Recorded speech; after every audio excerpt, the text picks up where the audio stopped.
नमस्कार दोस्तों, welcome to Kairos UPSC right time at the right moment.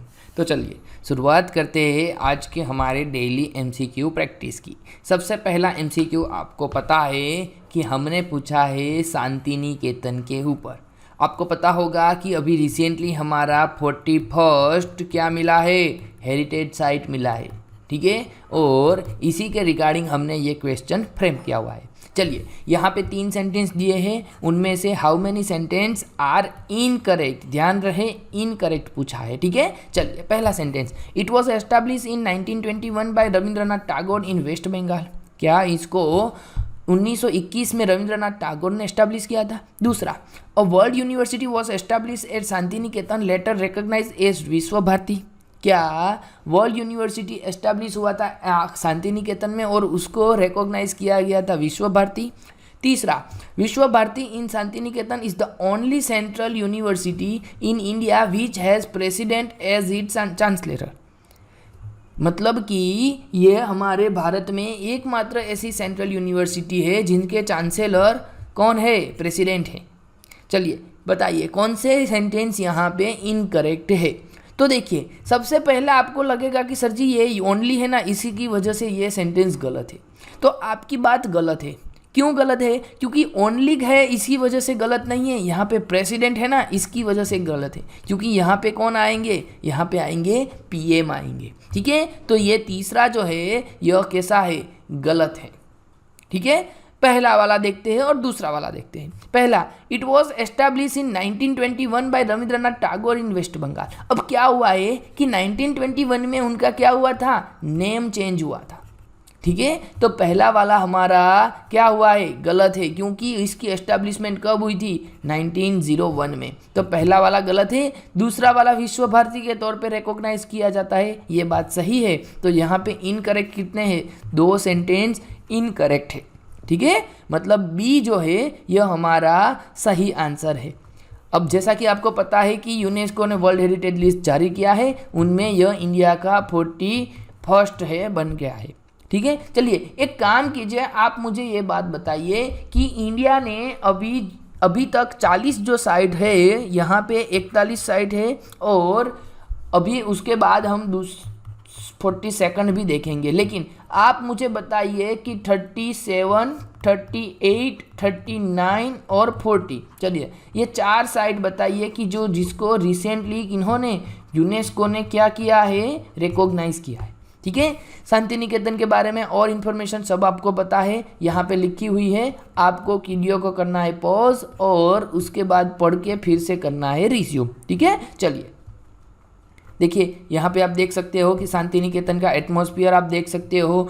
आप इस इमेज को सिर्फ देख लोगे ना तो भी आप में आपके अंदर बहुत सारी पीस आएंगी, ठीक है। आपको ऐसा भी लग सकता है कि यहाँ पे मेडिटेशन करने के लिए एकदम आइडियल एटमॉस्फेयर दिख रहा होगा, ठीक है। अब देख रहे हो कि यहाँ पे ऐसे बड़े बड़े जो हमारा एनवायरमेंटल दृष्टिकोण है, यह एनवायरमेंटल हमारा जो अपॉर्चुनिटी है वह उसके हिसाब से भी आपको यहाँ पे पीस दिख रही होगी, ठीक है। एक और चीज़ आप यहाँ पे इस इमेज से देख सकते हो, वो है स्टूडेंट्स के क्या, यूनिफॉर्म, ठीक है।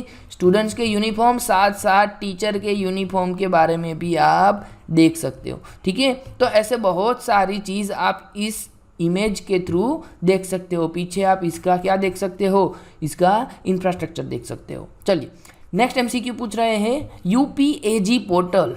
अब इसको कुछ लोग उपाग बोलेंगे, ठीक है, हो सकता है उपाग भी हो, लेकिन क्या है उसके बारे में देखते हैं। उसके पहले, UPAG portal recently seen in news is initiative of which of the ministry. चलिए कौन सी मिनिस्ट्री का यह इनिशिएटिव है, एमएसएमई का, सोशल जस्टिस का, एग्रीकल्चर का या लेबर का। चलिए कौन सी मिनिस्ट्री ने यूपीएजी पोर्टल लॉन्च किया है, तो ये लॉन्च किया हुआ है option C, ministry of agriculture and farmers welfare, ठीक है। सर जी क्या है यह, देखिए क्या है तो उसके लिए पहले इसका फुल फॉर्म देखना पड़ेगा। यूपीएजी का फुल फॉर्म है unified portal for agriculture statistics, unified portal for agriculture statistics. इसका मतलब क्या हुआ है कि हमारी जो एग्रीकल्चर मिनिस्ट्री है उन्होंने सारे डेटा को एक ही प्लेटफॉर्म पे एकीकृत किया हुआ है, यानी कि डेवलप किया हुआ है, ठीक है। तो इसकी वजह से क्या होगा कि हमें कोई समझ लीजिए कि एस्टिमेट करना है, मान लीजिए हमें क्रॉप का एस्टिमेट करना है कि इस साल कितना क्रॉप होगा, इस साल कितना फर्टिलाइज़र लगेगा, इस साल कितना हमें, मतलब आप समझ लोगे कि कितना PMFBY मतलब PM फसल बीमा योजना के अंतर्गत हमें सब्सिडी देनी होगी। ठीक है, तो ऐसी बहुत सारी इन्फॉर्मेशन अगर आपके पास डेटा होता है तो आप देख सकते हो। अब अलग अलग डिफरेंट पोर्टल पे अलग अलग डेटा पड़ा है, जैसे कि एक जगह पे बेटा है कि इतने क्रॉप हुआ, दूसरी जगह पे आपको पता चलेगा कि भाई ये रबी क्रॉप इधर हुआ, खरीफ क्रॉप इतना हुआ। ठीक है, तो ये सारे डेटा एक ही जगह पे हो जाएंगे तो आपको पॉलिसी फॉर्मेट करने के टाइम पे बहुत ही अच्छे से काम लग जाएगा। ठीक है, तो उसी को देखते हुए हमारे एग्रीकल्चर मिनिस्ट्री ने यह एक साइट बनाई हुई है कि जहाँ पे हमको कैसा रियल टाइम डेटा मिलेगा। ठीक है, चलिए नेक्स्ट MCQ, व्हाट इज समुद्र प्रहरी। चलिए बताइए, समुद्र प्रहरी रिसेंटली सीन इन न्यूज़। चलिए यह अभी बता दूंगा कि यह क्यों न्यूज़ में था तो आपको पता चल जाएगा। इसीलिए आपको यह क्वेश्चन दिया गया है कि भैया बताइए कि समुद्र प्रहरी क्या है। ठीक है, तो क्या इसको इंडियन कोस्ट गार्ड शिप है, टॉर्पेडोज है, बैलिस्टिक मिसाइल है या एंटीशिप मिसाइल है। चलिए बताइए, क्या यह एंटीशिप मिसाइल है? नहीं, यह एंटीशिप मिसाइल नहीं है, बैलिस्टिक मिसाइल भी नहीं है, टॉर्पेडोज भी नहीं है, यह है इंडियन कोस्ट गार्ड शिप है। ठीक है, तो हमारा ऑप्शन ए जो है यह हमारा बिल्कुल सही आंसर होगा। चलिए देख लेते हैं कि यह क्या है। तो यह है इंडियन कोस्ट गार्ड शिप, यानी कि हमारा समुद्र प्रहरी। ठीक है, और यह जो समुद्र प्रहरी है यह हमने स्पेशल क्रिएट किया है किनके लिए? पॉल्यूशन कंट्रोल करने के लिए। ठीक है, और यह अभी डिप्लॉय है, अभी हमने इसको भेजा कहाँ पे? एशियन कंट्रीज़ में। ठीक है, और ये कुछ दिन वहीं पे गुजारेगा। ठीक है, अब देख लीजिए एक और चीज़ कि इसका जो डेप्लॉयमेंट हुआ है यह शेड्यूल है बैंकॉक यानी कि थाईलैंड में, उसके बाद वियतनाम में और उसके बाद जकार्ता यानी कि इंडोनेशिया में। ठीक है, तो बाकी की इन्फॉर्मेशन आप यहाँ पे देख सकते हो। आप यहाँ पे देख सकते हो कि हमारा समुद्र प्रहरी, देखिए आप नाम पे भी जाएंगे ना तो भी आपको पता चल जाएगा कि समुद्र प्रहरी, प्रहरी का मतलब क्या होता है कि जो क्या करता है? जो देखभाल करता है। ठीक है, देखभाल करने वाले को हम क्या कहते हैं? प्रहरी कहते हैं। तो चलिए समुद्र प्रहरी क्या है? यह एक इंडियन कोस्ट गार्ड शिप है। ठीक है, चलिए नेक्स्ट MCQ पूछ रहा है आपको, consider the following statement. 3 sentence दिए हैं, उनमें से पूछा है how many sentences are correct. चलिए पहला, लिप्ता को गौरमा चार्टर, थोड़ा विचित्र नाम आपको लगेगा लेकिन यह है ऐसा कि Liptako Gourma charter is about an alliance of Sahel state. क्या यह कोई साहेल स्टेट्स का अलायंस है क्या? दूसरा, माली, घाना और नाइजर। सर ये क्या बोल दिया? अरे भैया ये हमारे वेस्टर्न अफ्रीका के कंट्रीज हैं। ठीक है, तो माली, घाना और नाइजर साइन द लिप्टा को गौरमा चार्टर। क्या यह चीज़ सही है? तीसरा sentence, its primary focus on combating terrorism with in this countries. क्या यह मेन रूप से कॉम्बेटिंग टेररिज्म के लिए लड़ने के खिलाफ इकट्ठा हुए हैं? तो यह आपको बताना है। ठीक है, अब देखिए क्या हुआ है कि हमारे वेस्ट अफ्रीका में अभी कुछ जगह पे हमें कू होते हुए देखा है। ठीक है, तो उनमें से ऐसे 3 स्टेट है, उन 3 स्टेट में क्या हुआ है कि वहाँ पे उन लोगों ने इकट्ठा आके एक चार्टर पे साइन किया हुआ है और उस चार्टर को कहा जाता है क्या? अलायंस ऑफ साहेल स्टेट या फिर लिप्टा को गौरमा चार्टर। आप ऐसा समझ लीजिए कि यह क्या है? यह अभी शुरुआत हो गई है नाटो की। कहाँ पे? वेस्टर्न अफ्रीका में। मतलब कि नाटो का क्या है? नाटो का जो कलेक्टिव डिफेंस है, यह कलेक्टिव डिफेंस के जैसा ही एक ऐसा शुरुआत हुआ है साहेल स्टेट्स के बिटवीन। लेकिन यह चीज़ तो सही है, दूसरा सेंटेंस है कि भैया माली, घाना और नाइजर, तो ये चीज़ गलत है क्योंकि यहाँ पे कौन आएगा? बुर्किना फासो आएगा।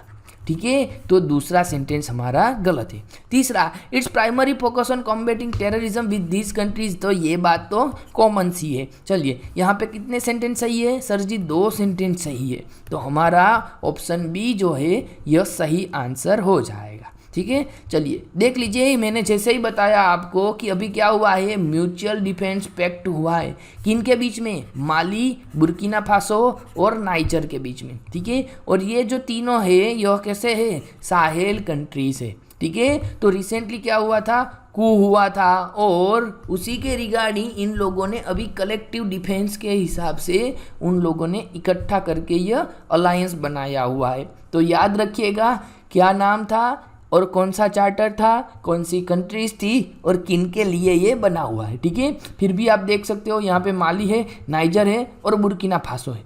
आपको ऐसा भी पूछ सकते हैं कि भैया अभी जो रिसेंटली साहेल स्टेट का अलायंस बना है उनमें क्या सभी कंट्री लैंडलॉक है क्या, चलिए बताइए।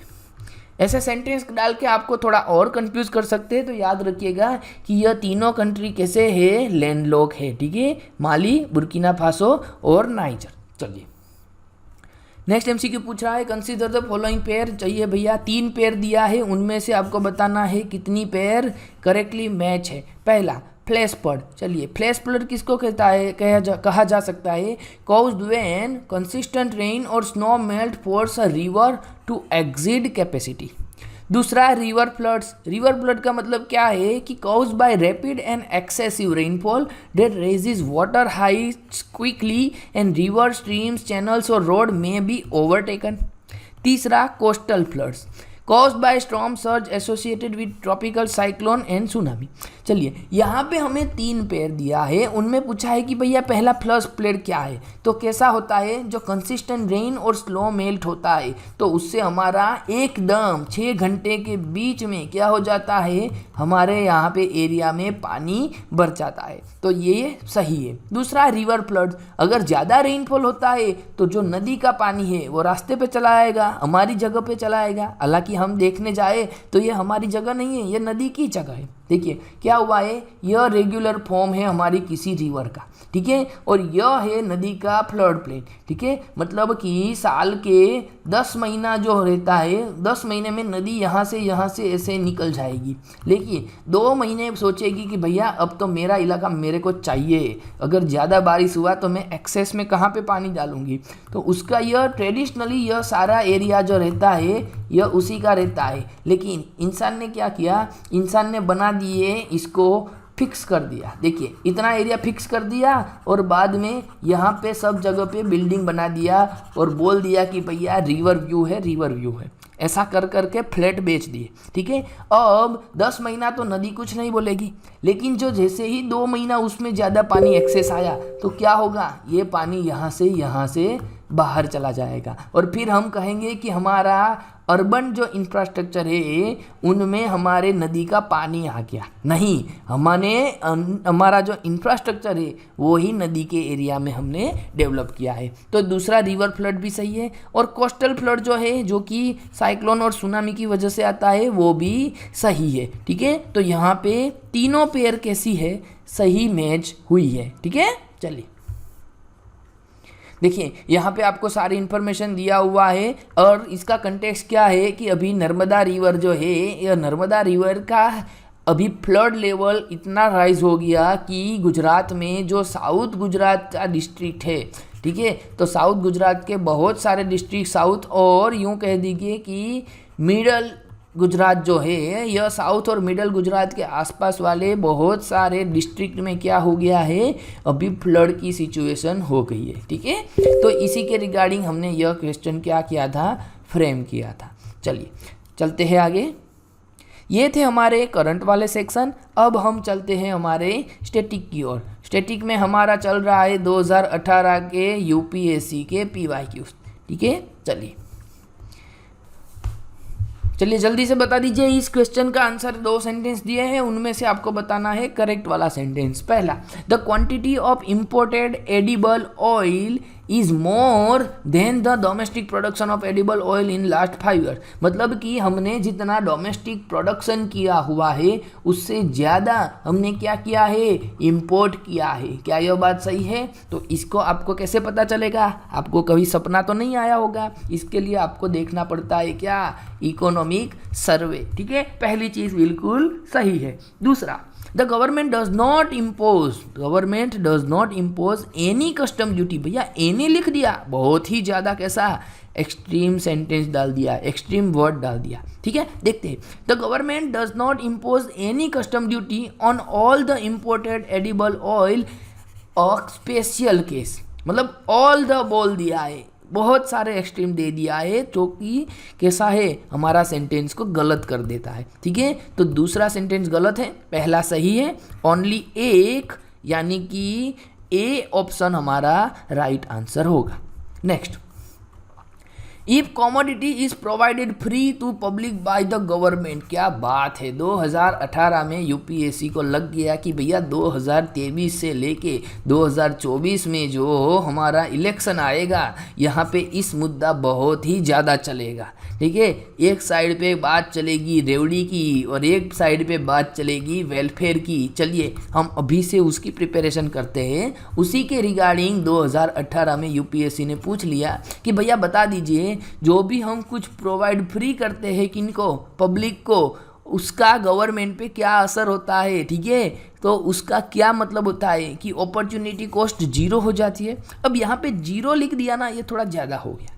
अगर आप ऐसा कुछ कहते हैं कि भैया ये डाइवर्ट होती है तो बात सही होती। ठीक है, तो पहला सेंटेंस गलत है। दूसरा, the opportunity cost is ignore. नहीं भैया, इग्नोर चलिए ठीक है कह सकते हैं, लेकिन उससे भी अच्छा अगर सेंटेंस दिखता हैगा तो हम बात करेंगे।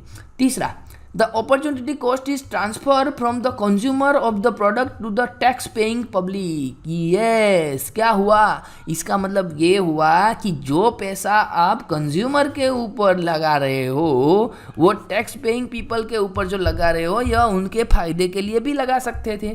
तो आपका अपॉर्चुनिटी कॉस्ट जो है यह ट्रांसफर हुआ कहाँ से, कंज्यूमर से टैक्स पेइंग पब्लिक की ओर। ठीक है, मतलब कि आपको मान लीजिए कि कोई 500 रुपये की आइटम 200 रुपये सब्सिडी देके गवर्नमेंट 300 रुपये में देती है, तो बाकी के ये 200 रुपये जो है वो एज अ कस्टमर आपकी जेब से नहीं जाने वाले हैं। ठीक है, वो कहाँ से आएंगे, टैक्स पेयर की जेब से। ठीक है, तो इसी के रिगार्डिंग तीसरा सेंटेंस हमारा बिल्कुल सही है। चौथा भी देख लेते हैं, the opportunity cost is transfer from consumer of the product to the government. लेकिन गवर्नमेंट कहाँ से लाएगी पैसा, समझ रहे हो, इसीलिए हमारा लास्ट वाला ऑप्शन गलत है। तो बी वाला भी हमारा इग्नोर है, लेकिन यह इससे अच्छा सेंटेंस हमारा सी है, तो बी कैंसिल हुआ, सी हमारा फाइनल आंसर हुआ। ठीक है, next, despite being a high saving economy, capital formation may not result in significant increase in output due to weak administrative machinery, illiteracy, high population density और high capital output ratio।